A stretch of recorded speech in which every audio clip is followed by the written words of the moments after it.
Chatty Friday. We were just saying, everybody's chatty out here.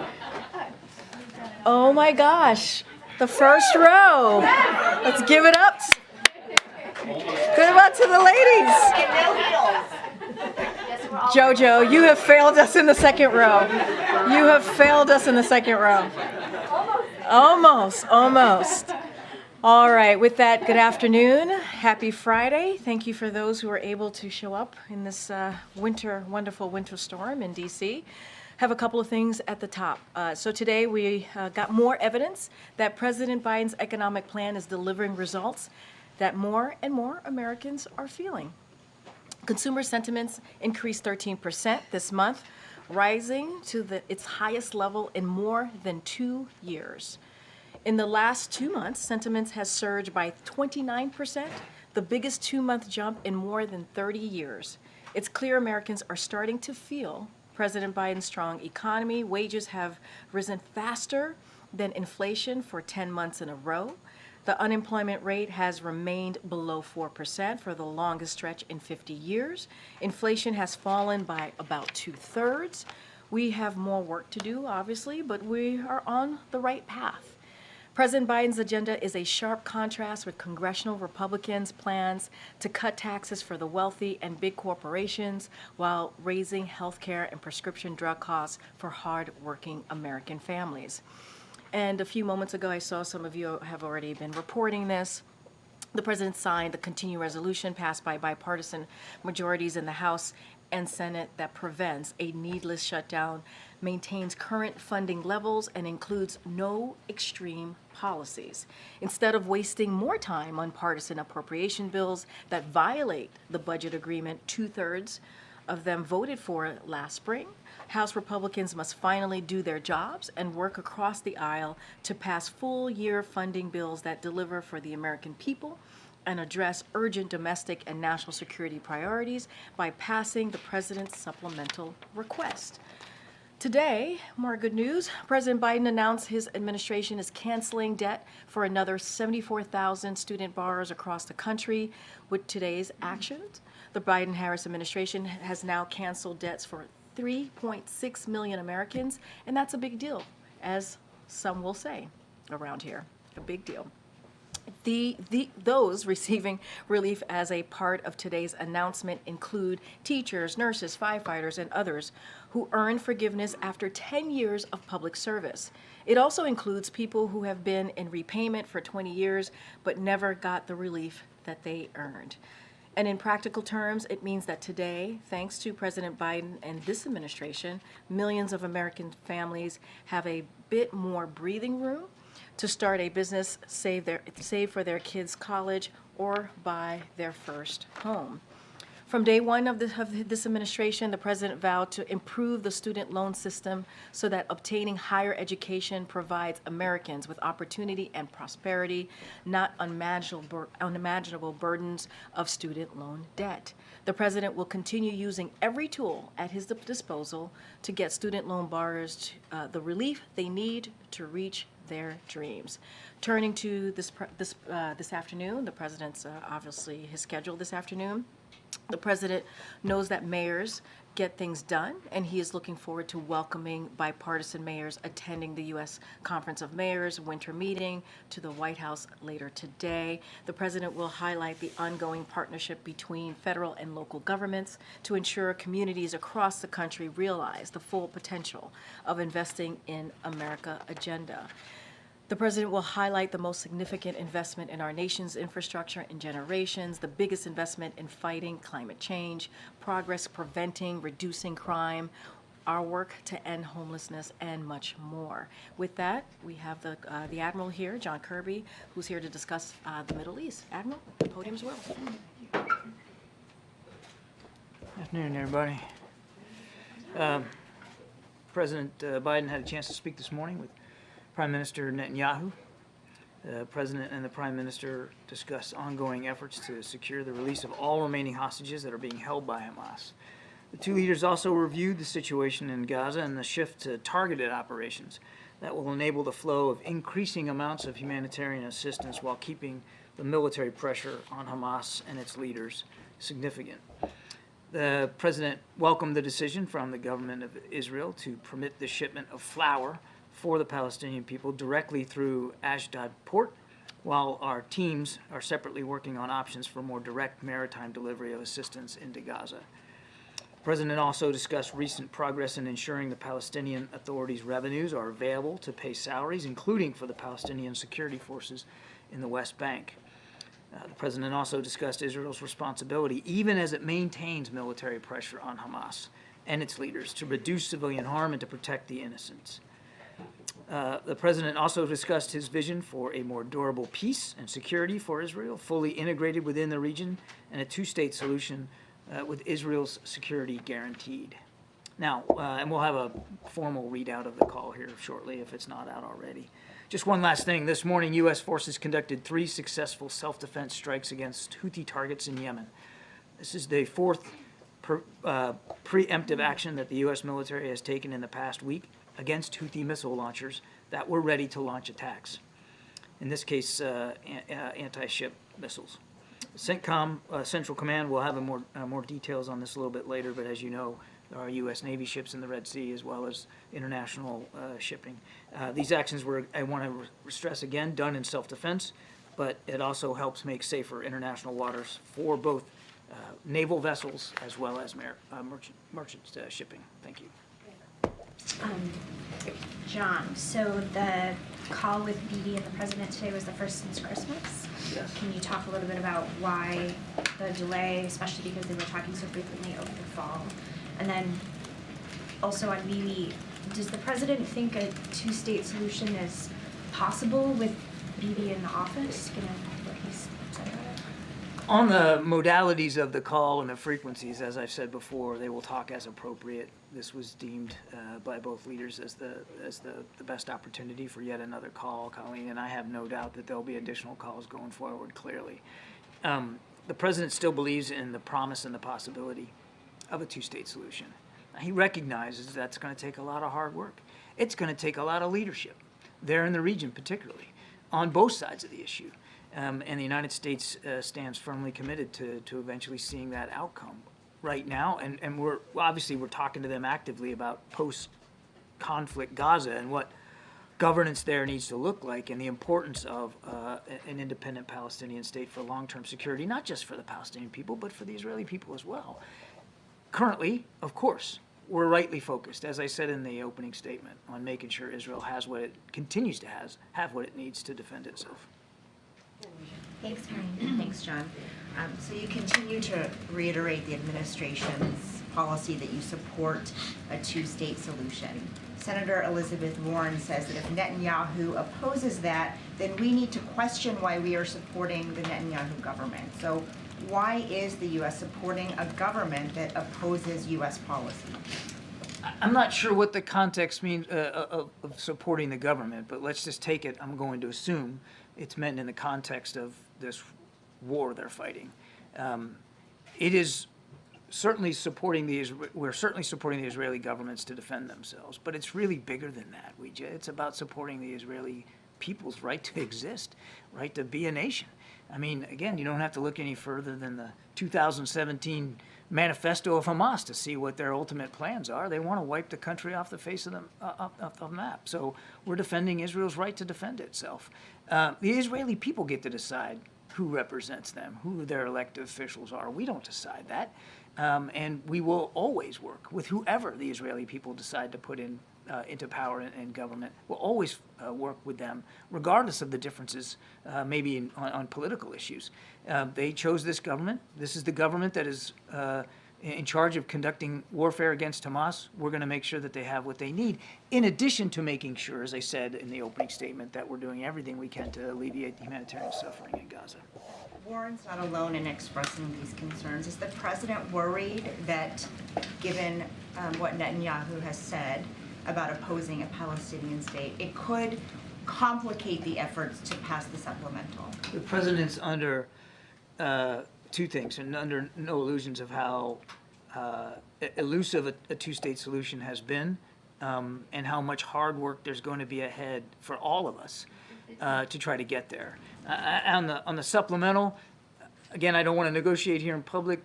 We believe that we're making progress here in terms of working in a bipartisan way with senators, and we'll see where this goes. But the president comes away from the meeting with congressional leaders the other day. Largely, that was meeting about Ukraine and bipartisan support on Ukraine, but that they understand the urgency of supporting Israel as well. Thanks, John.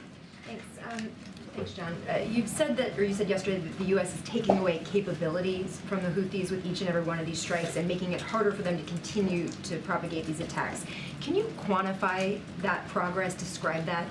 I would leave it to the Pentagon to go through their battle damage assessment. After every strike, they'll do an assessment on how successful it was.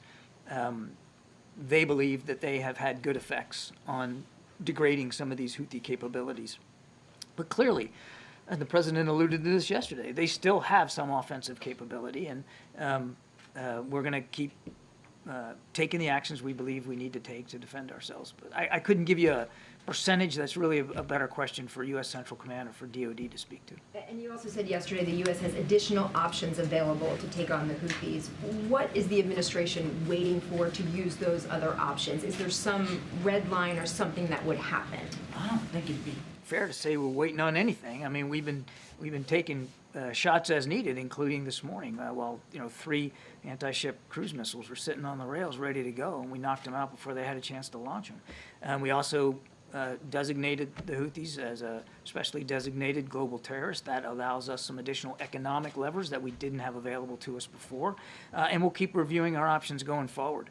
Again, I'll say it: the Houthis need to stop these attacks.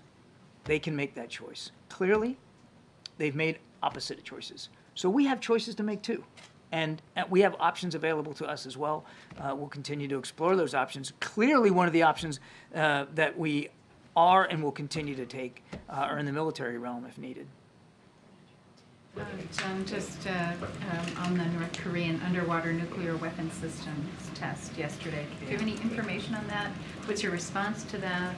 And, I don't have a lot of specific information. We're not in a position where we can validate those claims. We're in touch, obviously, with our South Korean partners to see whatever information and context they might have about that. So I can't verify the claims by the North that they've actually tested such a weapon. It does though underscore the continued provocations by Kim Jong-un and his regime in Pyongyang. The continued pursuit, again, whether this is true or not, there's little doubt that they continue to pursue advanced military capabilities to threaten their neighbors and to threaten the region. And that is why President Biden has taken significant steps to shore up our alliances in the region. You saw in Camp David a historic agreement between Japan and South Korea to improve trilateral cooperation, a new nuclear consultative group session with South Korea that was announced when President Yoon was here, as well as the addition of U.S. military, particularly intelligence capabilities, on and around the peninsula so that we can get better information about what Kim Jong is up to. But we haven't taken our eye off this one bit. and then I'm sorry, just on Gaza and that conflict. We've spoken before about your concerns about the conflict spreading. Now we have reports that a Palestinian-American teenager was killed today on the West Bank. Can you confirm that? And was that something that President Biden discussed with Netanyahu during the call? We're seriously concerned about these reports. The information is scanned at this time. We don't have perfect context about exactly what happened here. Seriously concerned about it. And we're going to be in constant touch with counterparts in the region to get more information. But it's definitely deeply concerning. But I'm afraid I don't have more information than that right now. I don't believe that it was a subject of the call. Just back to the issue of the two-state solution, what would you say is the president's hope and expectation here? Is it that the prime minister's stance on this will eventually shift? The hope is that when this conflict is over, that we can work in a collaborative way with the Israeli government and counterparts in the region on good governance in Gaza. Good governance that the president hopes can lead to a viable two-state solution, bless you. And again, he's not he's not Pollyannish about this. He understands how hard this is. Something he's been pushing for a long, long time. He knows it's going to take dedicated leadership on all sides here to bring it about, and that means constant engagement by his administration and the national security team. So we're gonna keep at that work. I guess I'm just wondering if the two leaders are completely at odds on something as fundamental as the creation of a Palestinian state. Do you know if the president has reason to believe that at some point the prime minister's view on this will change? Publicly, he has been very clear about where he stands on this. You mean the president has been very clear publicly where he stands The on prime this? minister has been very clear on the fact that he rejects the idea of a Palestinian state. The president also has been clear that he wants a two-state solution. Yeah, look, this is just we're not going to agree on everything. We've said that, and good friends and allies can have those kinds of candid, forthright discussions, and we do. It's not going to change the president's view that the best long-term solution for regional security, particularly the security of the Israeli people, is a free and independent Palestinian state that can live in peace and security with, and this is an important caveat, with Israel's security also guaranteed. He still believes in that, and we're going to continue to talk to our Israeli counterparts. This isn't about, trying to twist somebody's arm or force a change in their thinking. Prime Minister Netanyahu has made clear his concerns about that. President Biden has made clear his strong conviction that a two-state solution is still the right path ahead, and we're going to continue to make that case. So what is the overlap there? I guess, when the two leaders are having a conversation like their phone call today, what is it that the prime minister is saying to the president to indicate that gap can be bridged? I won't get into the prime minister's side of the conversation. I think that's better for his staff to speak to. All I can tell you is that the president reiterated his strong conviction in the viability of a two-state solution, understanding, of course, that we're not going to get there tomorrow, that there's an active conflict going on, and that we want to make sure Israel has what it needs to defend itself. But as we're talking about post-conflict Gaza, and we have been now for many, many weeks, you can't do that without also talking about the aspirations of the Palestinian people and what that needs to look like for them. So we're going to continue to have those conversations. John, were the Prime Minister's comments yesterday a factor in why this call took place today? Was that something that the U.S. decided they wanted the President to speak with him today about that? No, this was a call that we've been actually trying to land on the schedule for quite a bit of time here. So this was not, you shouldn't read into the fact that the call happened today as some sort of response to the Prime Minister's discussions or comments yesterday. And did they talk specifically about those comments yesterday, or was it a more general reiteration of the President's support for a two-state solution? Again, without getting more beyond the readout, I would just say that there was certainly on the agenda for both leaders was to talk about post-conflict Gaza, governance in Gaza, and of course a two-state solution. And can you just tell me a bit more about what the President meant yesterday when he was asked by my colleague whether the strikes in Yemen are stopping the Houthis, and the President said no? I think if you just look at what happened yesterday, it's pretty self-evident. They continue to have offensive capability, and they continue to be willing to use it. We also have plenty of defensive capability available to us, and we continue to use it as well. Did the President address Netanyahu's use of the phrase "from the river to the sea" in their conversation today? I know the White House has previously said that phrase is divisive, so. I'm not aware that specific phrase was discussed. Do you condemn him using that phrase?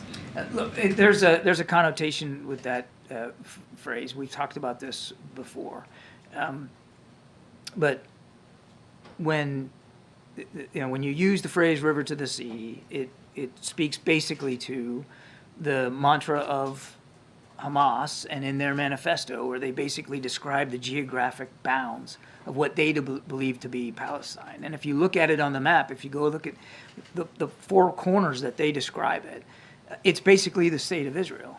They just don't believe it should exist. So again, it's not a phrase that that we recommend using, given because of that context. But this wasn't Hamas. This was Netanyahu. I understand. I don't have anything more on that, and I certainly don't have anything more on the conversation to read out with respect to that.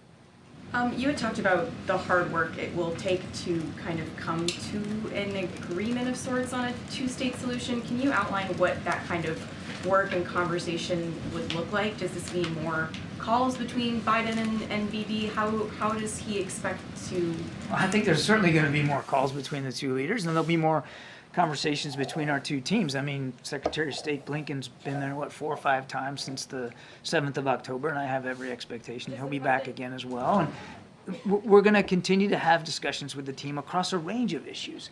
I understand that the two-state solution is the issue today because of the comments in the press here, but every discussion we're having in the region has a component of it about post-conflict Gaza and governance and what that looks like. And yes, of course, our continued interest in a two-state solution, but it also has to do with humanitarian assistance, with getting the hostages released, and making sure that Israel has the weapons and capabilities that it needs to defend itself. And I'll just end with this. I mean, prior to the 7th of October, as you all know, we were working closely with Israel and Saudi Arabia on a potential normalization deal. A normalization deal that the president believes Hamas was also aware of, and certainly could have been a contributing factor to the violence that they visited on the Israeli people on the 7th. Bless you. I lost my train of thought. But the point is, we're still having discussions with counterparts about that normalization, and we've gotten some positive feedback, even from Saudi Arabia, about what that could look like going forward as a part of that normalization. Should we be able to get there, and we were making progress before the 7th. Obviously, there would be a component in there for the Palestinians. There would have to be, and we're not giving up on that. And if you're able to get to that normalization, that could be a significant milestone in overcoming some of the challenges of a two-state solution. Did the president in his call today with Netanyahu express any concern about Netanyahu continuing to say that he doesn't stand for a two-state solution? I think I'll just leave my description of the call the way it was, and you'll see a readout here coming from us on paper. But yes, they talked about, they talked about the possibilities of a two-state solution, and the president reaffirmed and reiterated his strong belief in that possibility. Thank you so much. You mentioned progress on the front of the tax revenue issue in the West Bank. Does that mean the Israeli Prime Minister has committed to release this tax revenue? There was discussions in their cabinet about that, and that was what I was referencing there. Was ongoing discussions within the cabinet about the revenue and using it appropriately. John, earlier this week you talked about the 500 entities, about Iran, 500 entities that have been sanctioned by the administration last year. Have you seen any impact of these sanctions? Any type of impact that has that on Iran's behavior? 500 entities since the beginning of the administration, not last year. Some 50 sanctions regime, about 500 entities. We know they've had an impact on Iran's economy, which struggles. But look, we also know that there's other ways that you have to push back on Iran's destabilizing behaviors, including bolstering and strengthening our military capabilities in the region, as well as working with partners. I mean, we've now got a coalition of 20 some odd countries, of ships and aircraft and other capabilities trying to protect Red Sea shipping. So there's been a lot of effort here to hold Iran accountable for their destabilizing activities. And if you allow me, John, a colleague has asked me to ask you, yesterday Mexico and Chile requested the International Criminal Court to investigate potential crimes against civilians in Gaza and October 7th Hamas attack on Israel. Any reaction on this? We're aware of those of that report and the potential referral to the ICC. I don't have a comment for you on it at this time. We're still gathering more information about what this would entail. But I want to say again that we don't have any indications that there's deliberate efforts to commit war crimes by the Israeli Defense Forces. John, yesterday Jake Sullivan met with the family members of hostages being held by Hamas. I'm wondering if you can give us any readout. Was he able to provide any updates to the families? what message did he have for them during that? The main message was that we're still working out this, and as I said in the readout of the call, that was right at the top of the list for the president to talk to Prime Minister Netanyahu about efforts to get another hostage deal going. And I want to protect the private nature of the conversation, but Jake also made sure that they were aware that those efforts are ongoing and that they're serious. The discussions we're having are sober and serious about potentially getting another hostage deal in place.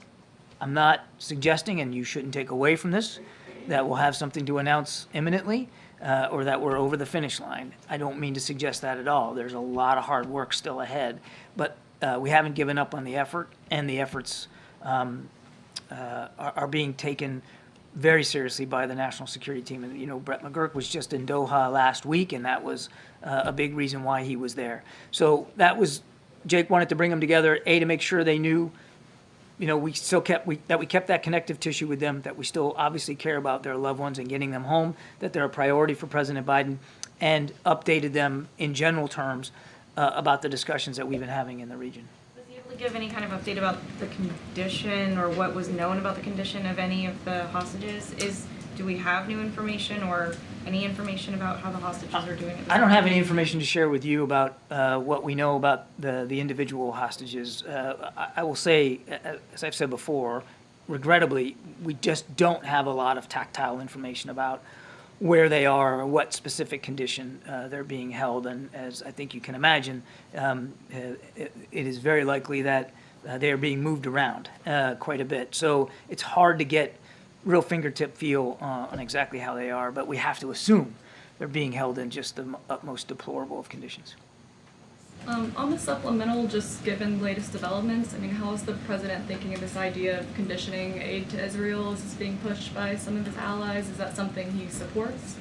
We believe that the approach that we're taking right now has had results, and we're going to continue that approach, which is obviously making sure that Israel has the capabilities it needs, and that continues, but also urging them at every turn to be more precise, more targeted, more deliberate with respect to civilian harm, urging an increase in humanitarian aid and assistance, and of course trying to get another humanitarian pause in place so we can do a hostage deal. I would tell you, as I've said before, that this approach that we've taken of at once supporting Israel and their military capabilities, but also providing advice and counsel, lessons learned from our own experiences in this kind of fighting, has had results. They have changed the way they have conducted operations. In fact, they have already started a transition to lower intensity operations, again, largely at our urging.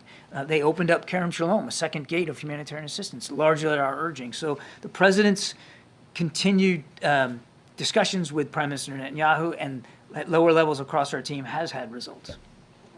Thank you, Karine. John, am I correct to understand that the president believes there is wiggle room in the prime minister's position in opposing Palestinian statehood?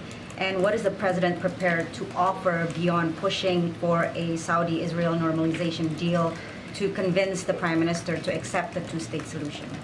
The prime minister should speak to his own headspace when it comes to that. And of course, he's talked publicly about a two-state solution. All I can do is say what I've said before. The president still believes in the promise and possibility of that. He believes it's going to take hard work and leadership.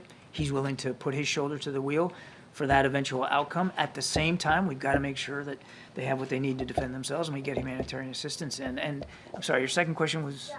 What is he prepared to offer, whether it's a carrot or a stick in terms of trying to persuade the prime minister to go in line with U.S. policy? Well, I'm certainly not going to negotiate here from the podium about a two-state solution. It is something that remains his policy, his desire to see it. We're going to continue to push for that. Okay. And Jordan says that Israel targeted their field hospital in Khan Yunis today, injuring one patient and a staff. Can you confirm this? I cannot.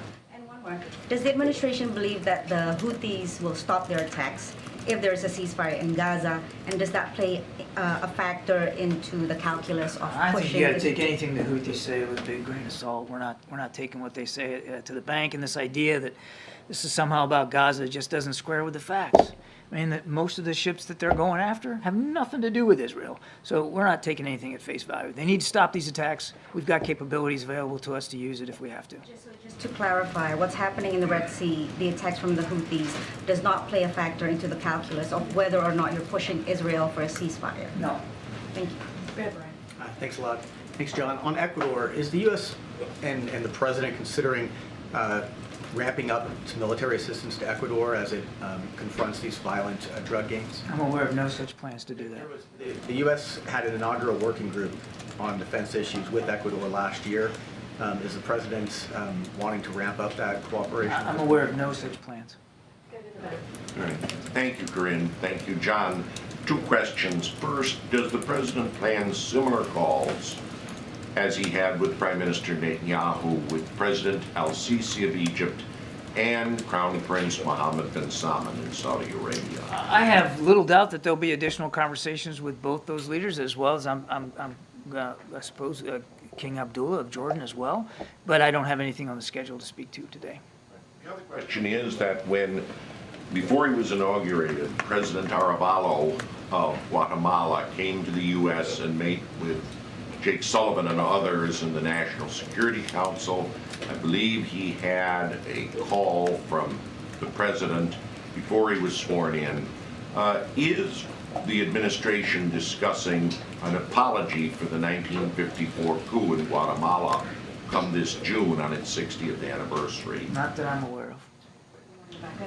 Thank you.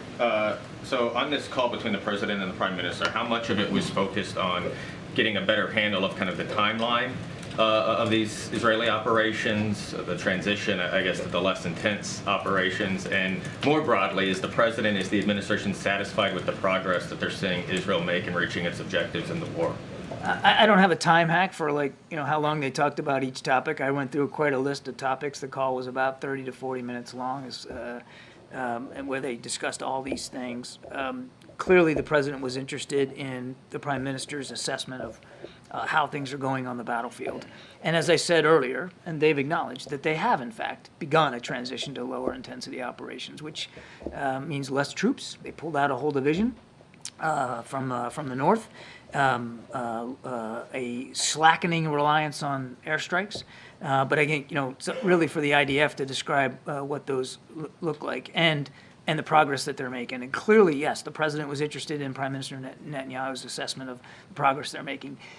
I won't divulge that. That's really for the IDF to speak to. But they have, in general, in their press conferences, talked about the pressure that they've been putting on leaders of Hamas and the numbers of leaders that they've been able to take off the battlefield and the resources and, quite frankly, underground architecture that they've been able to take away and degrade. Thanks. Behind you. Okay. Oh, okay. John, thanks. Thanks, Karine. When it comes to Prime Minister Netanyahu's comments, is there concern that his public comments about a two-state solution could negatively impact the discussions on a hostage release? The short answer, I think, to that is no. Look, obviously, each of these two leaders have stated publicly a different view on the promise of a two-state solution. It's not going to change President Biden's mind one bit. He still believes in it. They also still both believe in the importance of getting these hostages home to their families. And that's why we're continuing to work at this. And as I said earlier to a previous question, that work is serious and it's sober and it's ongoing. And we are represented at that table in the region trying to get those hostages released. Again, I don't want to, I'm not going to put odds one way or another, except to say that there's a lot of people in the region, including our Israeli counterparts, that are working on this. Thank you, Karine, and thank you, John. I have 2 questions on Russia and South Korea, North Korea. The Russian ambassador to South Korea said in an interview with the South Korean media that he was ready to improve relationship with South Korea and denied North Korea and Russia arms deals. As you know, the North Korea and Russia's foreign ministers and President Putin have met in Russia this week. What is your interpretation of this? And follow-up. we've talked at length about the burgeoning relationship between North Korea and Russia. I stood up here and showed you a graphic and a slide of the belief we have and the desire by the Russians to purchase ballistic missiles from North Korea has happened, have been used in Ukraine, as well as artillery ammunition. So this burgeoning relationship between the two countries is certainly worrisome. It's worrisome for the people of Ukraine and our interest there as well as it's for the peninsula. Kim Jong-un said that South Korea was a hostile country. It's not. He then threatened to devastate South Korea and United States and Japan with nuclear weapons. Do you think these threats from Kim Jong-un are just words, or do you think there will be a real war? You have to take rhetoric like that seriously from a man in charge of a regime that continues to pursue advanced military capabilities, including nuclear capabilities. That's why, and I won't go through the list of all the things that I already said to previous question that we're doing to try to address that threat. You have to take that seriously. Kim Jong-un ought to focus more on feeding his people than on buying and purchasing advanced military capabilities. Go ahead. Thank you. Yes, thanks, John. John, do you still oppose a general ceasefire? Do we still oppose a general ceasefire? Yes. For the same reason that we have in the past. We don't believe a ceasefire is going to be to the benefit of anybody but Hamas. We do support humanitarian pauses, as I said, to try to get hostages out and more aid in, but we don't support a ceasefire at this time. I think it's important to remember that there was a ceasefire in place on the 6th of October, and Hamas, Mr. Sinwar chose to break that ceasefire. He's the one that chose this war. There was a ceasefire, which we obviously were in support of, and Hamas chose to break it. Is the current situation beneficial to Israel, speaking strategically here? Is the current situation beneficial to Israel? The current situation? What do you mean by the current situation? The ongoing conflict. The Israeli people have every right to expect that their military and that their government is going to act in their safety and security. And I guarantee you that if this was any other country, including this one, we wouldn't stand for that kind of threat to live next door to us like that, a threat that truly has existential ambitions. They want to wipe Israel off the face of the map. So the Israeli people have every right to expect that their government's going to try to protect them from that threat, which we still believe, and certainly was verified in the call today, that is still a viable threat to the Israeli government, to the Israeli people. One more question on the Houthis. How long you believe you can maintain the current course? I mean, striking them and then they strike back. You said you have other options. At what point you can use another option? Well, I'm not going to get ahead of the president or his decision making. We have plenty of military capability available to us. We'd like these. Just one. I'm sorry. No, it's my fault. I just got my throat caught and I caught on my word. We obviously are not seeking a conflict with the Houthis or a war in Yemen. The best outcome would be for these reckless attacks by the Houthis to stop today. But we have the capability we need. Sorry, did it again. All right, last two. And then, great. Thanks, Karine. John, President Biden admitted yesterday that the retaliatory strikes against the Houthis aren't working. Why aren't they afraid of the U.S.? Well, you'd have to ask the Houthis what's in their mindset. I'm not going to get in between the ears of Houthi leaders. They claim it's about Gaza. It's not. They claim that this is some sort of U.S. and Britain effort to wage war on them. It's not. We're simply trying to do two things. We're trying to defend our Navy ships and sailors and the Navy ships and sailors of other nations that are in the Red Sea with us, and two, protect international shipping. This is about self-defense.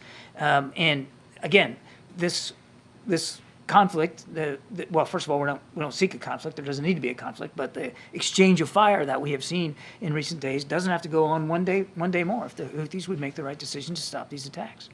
Right. But they're a terrorist group attacking U.S. interests. Wouldn't your response make them stop? Again, terrorist groups commit acts of violence, oftentimes for not just for the sake of committing acts of violence, but for political posturing or political messaging of some sort, or perhaps tied to religious fervor. And they are a designated terrorist group. They are conducting terrorist attacks on shipping in the Red Sea, and we have to respond to that.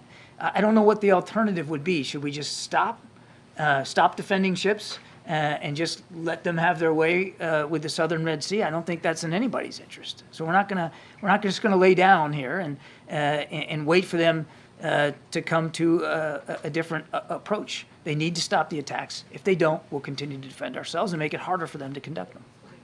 Thanks, Karine. Admiral, the House Armed Services Committee has asked Secretary of Defense Lloyd Austin to appear publicly before them next month for failing to disclose his hospitalization.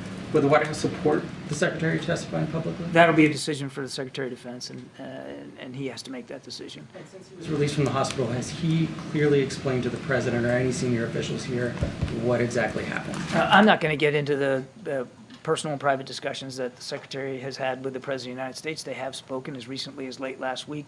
And as you heard the President say himself, he has full trust and confidence in Secretary Austin and his leadership at the Pentagon, and that will continue. Thank you so much. Thank you. Appreciate it. Have a great weekend. All right, Colleen. Thank you. So I wanted to ask about the Uvalde report yesterday. The president had said that he hadn't seen the full findings, but that he wasn't sure that there was criminal liability. So a couple things. I wondered if he had time to look through the full findings and if his opinion has changed at all. And then also, if not, is there another way that law enforcement should be held accountable for the failures? So there's a couple of things I want to say about that. The DOJ's report, which is what you're obviously referring to, Colleen, shows that there were multiple points of failure with the law enforcement response in Uvalde. And so we can only imagine how this news adds to the heartbreaking Uvalde families, how they're feeling. And certainly as a mom myself, this is one of those days that you wish never ever happens and you don't want to imagine. So this obviously is very heartbreaking, not just for the families, for that community. And so no community should have to ever go through what Uvalde community suffered. And but I'll say this, and I think it's really important that these families were able, in Uvalde, were able to turn things around, and they turned their pain into purpose. And helped pass the bipartisan Safer Communities Act, which we see, it's already starting to save lives. And so while the president is going to continue to certainly to do everything that he can through executive action to protect communities from gun violence, he's not going to stop to ask Congress to do something. You hear me say that, you hear him say that often. They need to do something to stop this epidemic of gun violence. And so we've been very clear. We need universal background checks, a national red flag law. We must ban assault weapons, obviously, and high capacity magazines. And these actions can't wait. These actions can't wait. And so I just wanted to lay that out because that report was, I'm sure, very difficult. Forget about us in the room, very difficult for the Uvalde community, and the president understands that. I just don't have anything beyond that to add. Sorry, one more. Yeah, on the debate or the discussions on funding, it sounded like yesterday they were pretty close on the immigration and Ukraine funding agreements, and I just wondered if the White House was willing to concede more. I think one of the main issues they were talking about was parole authority. I wondered if they were more concessions being made, or like what's happening. So for the past several months, I've been very careful to not negotiate from here, so I'm not going to break that. What I'll say is, and I've said this many times, we really appreciate that senators, both Republican and Democrats, continue to have this conversation, continue to negotiate on border security. Obviously, this is something that is very important to this president. It came up in the congressional meeting that they had 2 days ago, and the president was very clear that Congress needs to act. We need to be zeroed in and focused on this, and also the funding for Ukraine as Ukraine continues continues to defend themselves against Putin's aggression, right? Putin's invasion. And so that is something that we need to continue to do. Obviously, there's been a global coalition that the president has helped held including NATO alliances, more than 50 countries in support of Ukraine as they're trying to, again, to fight for their freedom. So we need to continue to do that. The president believes all of the parts and the pieces and what he's asked for in his national security supplemental needs to pass.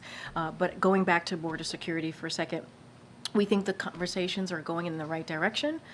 We are optimistic about it. It is important to act now. The immigration system, what we've seen at the border has been broken for decades now, needs to get fixed. And so the president's going to continue to encourage Congress to act. And again, we are very thankful and appreciative and encouraged by what we're seeing by senators, both Republicans and Democrats, continuing these negotiation processes. To follow on that, you say that you're encouraged they're going in the right direction, but the president was asked yesterday, what are the sticking points in the border agreement? And he said, I don't think we have any sticking points left. If that's true, why haven't senators announced an agreement yet? Well, we're going to let them speak to that, but we've been saying it's headed in the right direction, right? We've been saying that we are encouraged by it, right? That is, I think, what the president just said, pretty much backs up what we've been saying. So I just don't want to get into specifics as it relates to specific. I think the negotiators should speak to that. Let them have those conversations on the Hill. Let them talk to you all about what it is that they're discussing specifically. I want to be very careful not to get involved in the negotiation process. We understand how this works, and speaking from here from the podium, don't want to affect the progress that we believe that they're making on this. Look, border security is important. We understand it's important to the American people. We have to do something. We have to get an agreement, a bipartisan agreement, put forward so that we can deal with that issue at the border. Did something change in the meeting that he had this week with leaders to give him that optimism? I mean, yeah. What does he think that it's close to a done deal to say that yesterday? So I want to be really mindful. The meeting 2 days ago was not a negotiation meeting. It was not. It was about Ukraine and the importance for us to continue to support Ukraine and how Congress has to act and what's expected of us, not just in our national security. Obviously, it's important to our national security, but also globally.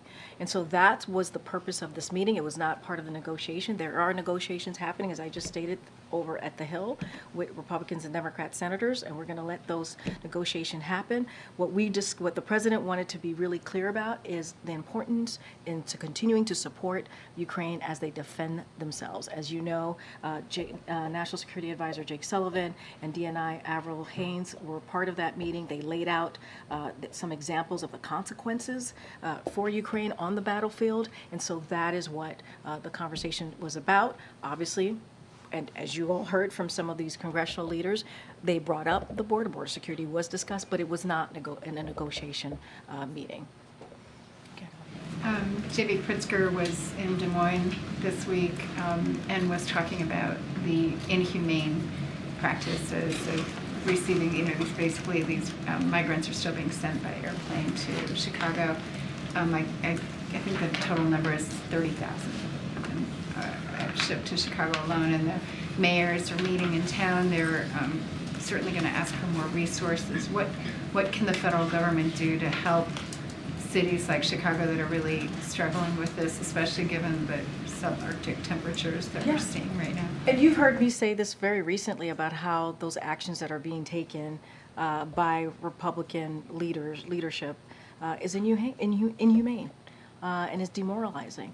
And it doesn't lead to the safety of communities here. And so we've called that out, and we'll continue to do that.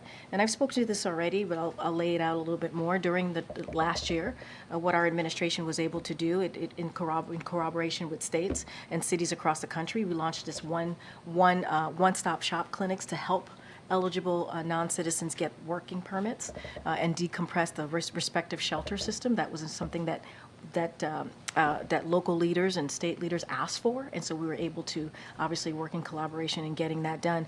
To date, these clinics have served more than 10,000 people, so they've been effective. And another thing that you've heard us speak to is that we've provided more than $1 billion in grant funding for jurisdictions hosting recently arrived migrants. So that's been important. And look, here's the thing. I just had this whole this whole back and forth with your colleagues here about border security and about this negotiation that's happening in the Senate. That's what we would like to see. We want to do more. We want to do more, but it requires Congress to act. That is where we are now. That's why it's so important that these conversations, these negotiations on Capitol Hill with senators, both Republicans and Democrats, have been going on for the past several months. We are encouraged. We want to see the supplemental passed. It is important to get that done as well. Remember, border security was originally a part of the supplemental, so we look forward to continuing collaboration with these states, these jurisdictions, obviously, to see what else we can do. But in order to get more, Congress needs to act. Follow up on what John was saying about deliberate war crimes. It seems to differentiate between deliberate and inadvertent war crimes. Can you say anything about what your parsing is of that phrasing? It startled me because it seems to imply that you acknowledge that there have been war crimes committed, but perhaps not deliberate. I don't think that's what the Admiral was inferring to. He doesn't. I can speak very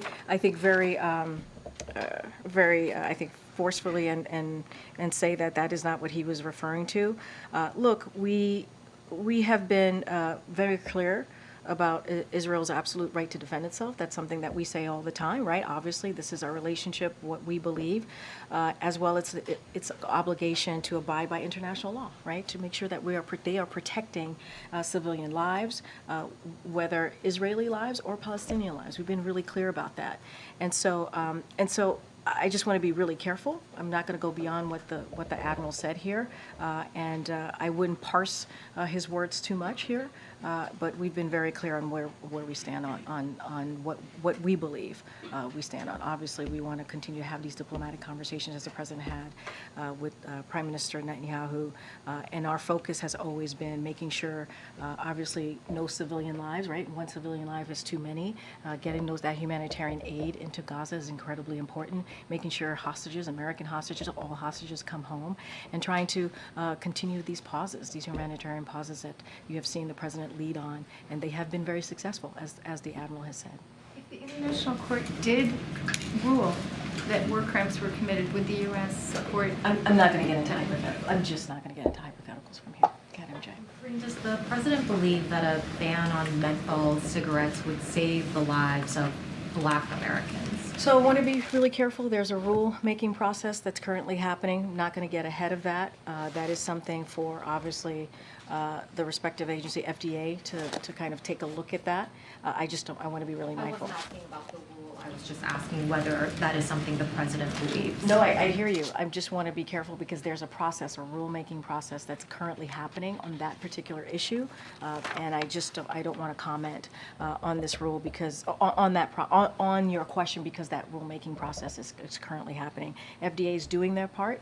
They are the experts here. I'm just not going to get into specifics of that at all. Well, they may be the experts, but I think there's abundant research that shows that this is a leading cause of deaths for Black Americans. I'm just asking whether the President believes that could be a benefit of banning menthol cigarettes. I hear your question, MJ. As you said, there are experts who have spoken to this. I let the experts speak to this. When there's a rulemaking process, this is always the case here. Because there's a rulemaking process, we're just not going to comment. Okay, Jackie. Thank you, Karine. What is the administration's response to the 14 House Democrats who voted with Republicans the other day to denounce the, quote, open borders policies of the Biden administration? What do you mean? What's our comments on what? Would you have a response to 14 Democrats in the House believing that the president has open border policies? Well, look, we've been very clear. We want to deal with what's going on at the border. That's why we're having these conversations, these negotiations in the Senate with Republicans and Democrats. The president understands that this is an issue that matters to the American people. And we feel like those conversations that are happening, those negotiations are headed in the right direction. And so the president understands. He put the border security, right? That's part of the supplemental. His request on funding for border security was part of that national security ask, that emergency ask. So we believe we need to do more. The president understands we need to do more. And we see Republicans and Democrats in Senate want to do more. Is it still the position of the administration that the border is secure? Our position is that we need to do more at the border. We have to do more at the border. That's why these negotiations are currently happening. That's our position. And is it the position of the administration that the efforts to impeach Secretary Mayorkas are unconstitutional? What we believe is that what House Republicans are doing is playing political games. That's what we believe. And they're not doing their jobs, the jobs that the American people want them to be doing. And let's not forget, they won't even let Secretary Mayorkas even testify. They want to impeach him, but they're not even allowing him to testify. And so it is shameful. That's what we believe. It is shameful. And what we'd encourage these House Republicans to do, and this is something that we saw coming out of the midterms in 2022, American people want to see Republicans and Democrats working together to deliver for them, to address the issues that matter. That's what we would rather see. On the constitutionality portion, though, I saw that there was a memo that came out that was touting this open letter from constitutional law professors making the argument that impeachment based on policy disagreements is unconstitutional. So is that the approach the administration is taking to What this? letter are you speaking to? There was an Ian Sams memo that went out, and it was included in an open letter from a number of constitutional law professors who were arguing that impeaching a cabinet secretary on the basis of policy disagreements is forbidden in the Constitution. Well, I'm going to let my colleagues' letter stand for itself. I've been very clear on how we feel and what we think about these impeachment proceedings, and a proceeding that is not even allowing Secretary Mayorkas to testify. I'm just trying to gather, though, because it came to us from the White House, obviously, that is this something that the administration is going to fight in court on a constitutional basis, that this is not something that could happen? Yeah, and I will say I'm going to let my White House colleagues at the counsel's office respond to that. Okay. Karine, a month ago today, when you were asked about whether the White House had any regrets about linking Ukraine aid with border funding, you said no, not at all. I wanted to know if that was still the case today. Does the White House have any regrets about this strategy? No, not at all, because both of those things are important to the president. They are emergency requests. That's why he included it in the supplemental, and we believe all of it needs to move forward. And then just very quickly on student loans, there has been some Republican criticism from people like Senator Bill Cassidy, Congresswoman Virginia Foxx, specifically saying that the president is pandering in this election year, trying to buy votes with these kinds of moves on student loans. There have been other lawmakers who've echoed something similar, saying it's not fair for Americans who didn't go to college to have to pay for those who racked up too much debt. What is the White House response to that? No, we've heard that rhetoric many times before. That's nothing new, what you laid out to me. Look, the president made a promise that he would do everything that he can to take action to give American families a little bit of a breathing room. And that's related to student debt as well. And you heard at the top when I laid out that, folks should not have to be crushed by student debt to be able to start a family, to be able to buy a home, right? And so this is what we've seen over the past several decades, and the president has been very clear. He's going to do everything that he can to give people a little bit more breathing room, to give people, make sure he lower cost for folks, and that's what we're seeing, right? We're seeing that from an array of folks just across the spectrum. And so I've heard those comments. That is not something that the president believes. The president believes that it is important. You got to remember, this is a president who grew up in a middle-class family, who knows what it's like to sit around a kitchen table and try to figure out which bill are you going to pay. Are you going to pay that medical bill? Are you going to be able to pay that medical bill? Are you going to be able to put food on the table? Are you going to be able to pay the tuition for your kid that's going to college? And these are difficult conversations that American families have every month. And so if the president can do something to give families a little bit of dignity, a little bit of an opportunity to really be part of a growing economy, be part of the middle class, he's going to take that action. Okay, Sabrina. Thanks, Karine. When the president was asked yesterday about Arab Americans not wanting to vote for him over Gaza, his response was to point to former President Trump's travel ban on Muslim-majority nations. Putting aside for a moment that most Arab Americans are Christian, is that the bar here that his predecessor and likely opponent wants to ban Muslims and President Biden doesn't? And how does that relate to the substance of their criticism of Gaza? So look, I want to be really careful because there's a mix of upcoming election in your question in 2024.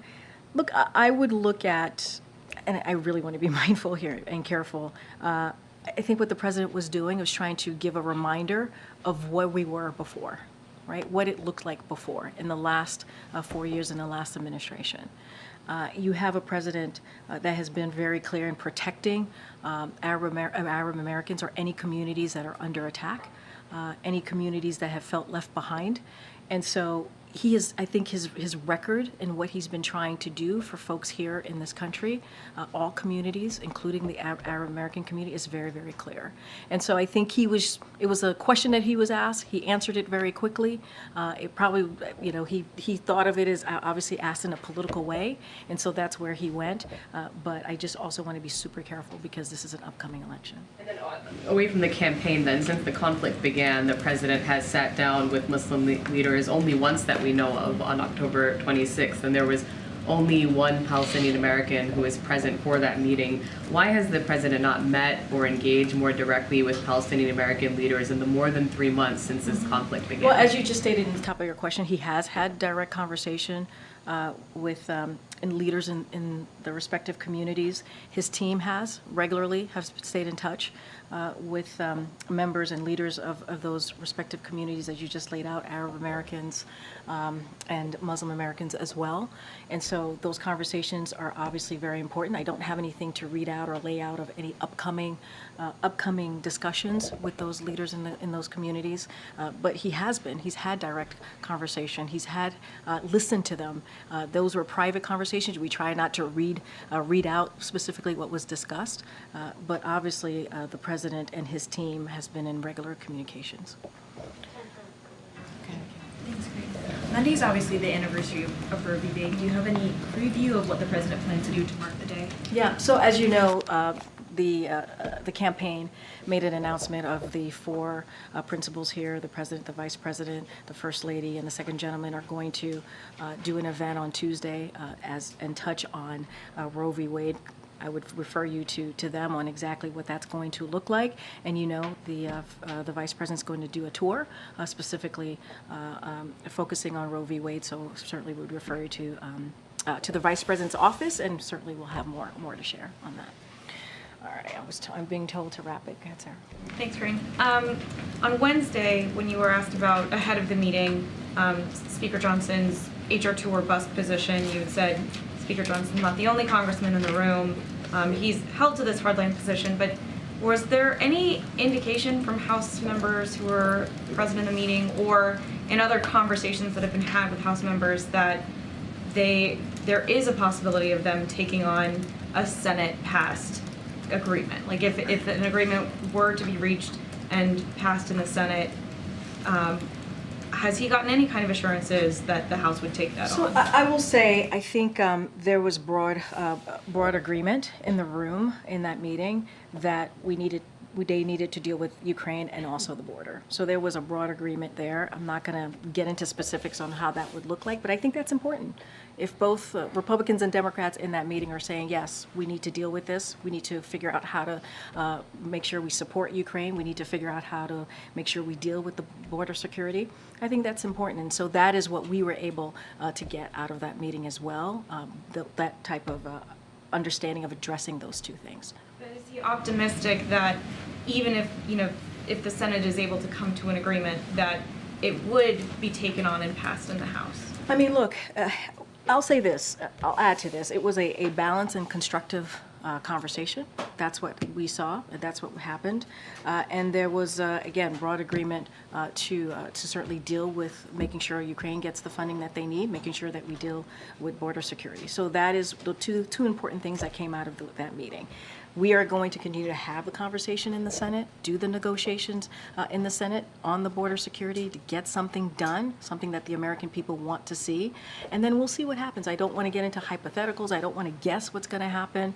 Obviously, Speaker Johnson's been very vocal, and he can speak for himself, but it is important. It is important that we see a bipartisan agreement, bipartisan conversation happening, and we'll see where it goes. But the President's going to continue to encourage, obviously, Congress to move forward. Go ahead, Joe. I hadn't called on you. Yeah, thank you. Well, regarding the House, and a version of this question was asked, I think, during the Air Force One gaggle yesterday, but with Speaker Johnson saying he's communicating regularly with former President Trump on border negotiations, does the White House believe that Speaker Johnson is, in fact, negotiating in good faith toward an agreement on the border? Look, I'm going to let Speaker Johnson speak for himself. What I can say is that right now we are in active negotiations with members in the Senate, and it is in good faith with Republicans and Democrats. It is happening in good faith, and we are encouraged by where the conversation is going. We believe there has been progress, and so let's start there. Let's start there and let them do their job and continue, or do their negotiations and continue to have those conversations. And I'm just going to let the House speak for themselves. Do you think Speaker Johnson actually wants a border agreement? That's for him to speak to. I'm not going to speak from here. I know I keep getting. Did I call you, Risha? Quick follow on the border talks, Okay. very quick. Okay. Is the president open to signing a border deal before one is reached on Ukraine, or does it have to be concurrent? I can't speak to the timeline of all of this. What I can speak to is we are having those conversations in the Senate, negotiations, as I've mentioned multiple times already from here. I'm sure you're tired of me saying that over and over again. And what I can also say is that we want to see the full national security supplemental move forward. That is what we want to see. We want to see it move forward, and that includes Ukraine, obviously includes Israel, obviously includes border security. That's what the president wants to see, and that is the direction that we hope that it goes in. All right. I haven't called on you. Go ahead. So is the White House supportive of the bipartisan tax bill that was introduced this week that expands the child tax credit but also has a lot of cuts for businesses? So we think that we are encouraged by what we're seeing, obviously, with the tax deal that is going forward. And so we think that's important. Obviously, the president passed the American Rescue Plan. As you know, very early on, it had the child tax credit. The president has been very clear that he wanted to see that move forward in full, and it's continuing that more permanently. And so that is important. But we are pleased that the House Ways and Means Committee advanced a bipartisan tax bill that will increase that, right? That will increase it. And so, and let's not forget, this is for millions of families. It's going to lift hundreds of thousands of children out of poverty and support construction of hundreds of thousands of affordable rental housing as well in that bipartisan agreement. So it is a welcome step forward, and we believe Congress should pass it. All right, guys, we'll see you on Monday. Thank you, everybody. Stay warm and dry.